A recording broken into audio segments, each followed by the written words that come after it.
Well, thank you very much, and thank you, Rakesh, for your introduction. It is wonderful to see all of you here today.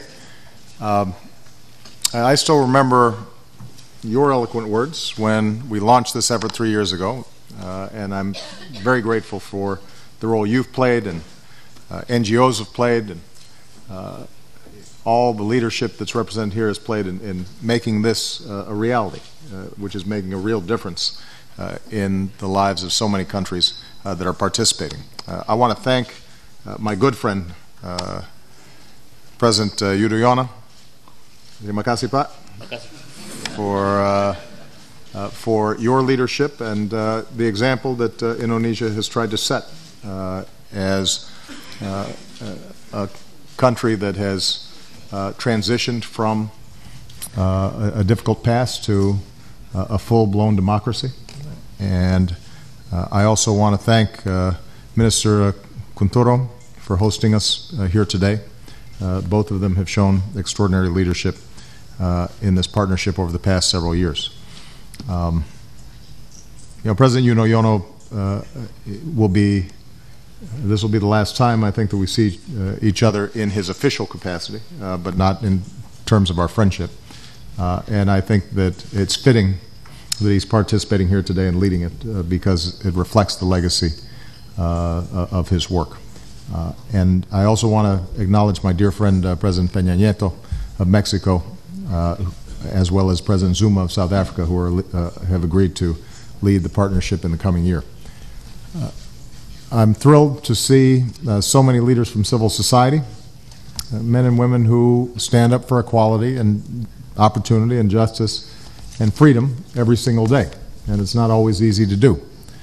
Yesterday, I had a chance to speak about the importance of supporting civil society across the globe, because throughout history, progress has always been driven by citizens who have the courage to raise their voices and imagine not just what is, but what might be, and then are willing to work to bring about the change that they seek. 3 years ago, the United States and 7 other nations launched this open government partnership to represent the other side of that equation, because when citizens demand progress, governments need to be able to respond. And in a new millennium flush with technology that allows us to connect with a tweet or a text, citizens rightly demand more responsiveness, more openness, more transparency, more accountability from their governments. In just 3 short years, this partnership has grown from 8 nations to 64. It's helped to transform the way governments serve their citizens. Together, we've made more than 2,000 commitments, improving how governments serve more than 2 billion people worldwide. More citizens are petitioning their governments online, and more citizens are participating directly in policymaking. More entrepreneurs are using open data to innovate and start new businesses.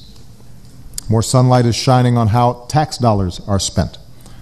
And more governments are partnering with civil society to find new ways to expose corruption and improve good governance. Here in the United States, we've been trying to lead by example. We're working to open up and share more data with entrepreneurs so they can pursue the new innovations and businesses that create jobs. We're working to modernize our Freedom of Information Act process so that it's easier for Americans to use, so that they can see the workings of their government. And today I'm proud to announce a series of new commitments to expand and broaden our open government efforts. We're going to work more closely with the healthcare sector and state and local law enforcement, not just to improve public health and safety, but to better protect the privacy and personal information of the American people.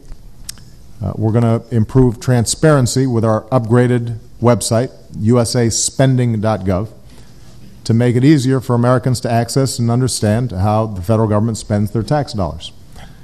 We're going to collaborate more closely with the private sector and the best minds in our country so that when we design websites or technologies to better serve the public, we're benefiting from the best of American ingenuity and the latest technologies. And because we know that education is a cornerstone for progress, if we want good governance, we need a educated and informed citizenry. We're going to do more to help people in other countries, especially students, access the incredible online educational tools and resources that we have here in the States. In addition, as part of our leadership in the global fight against corruption, we intend to partner with American businesses to develop a national plan to promote responsible and transparent business conduct overseas.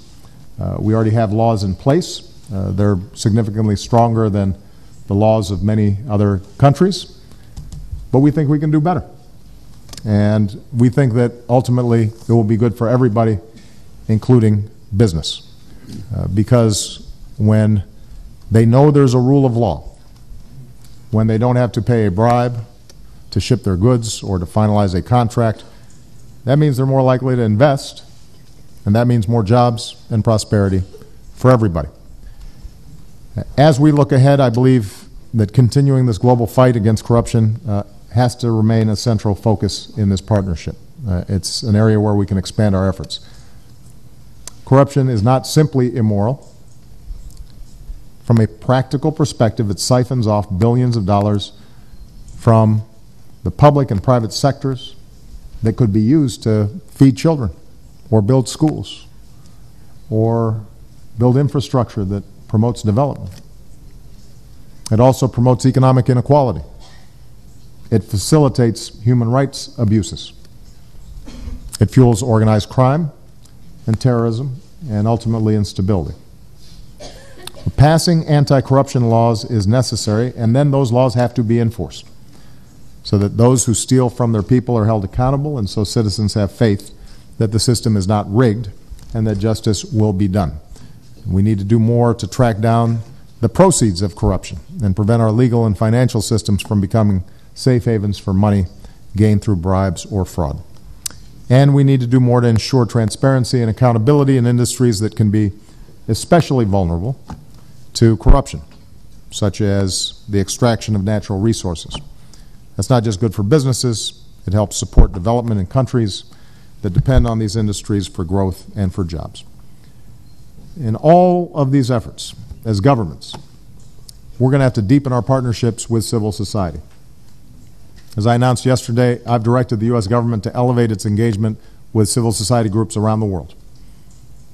After all, the Open Government Partnership is not simply a partnership between governments, it's between governments and their citizens.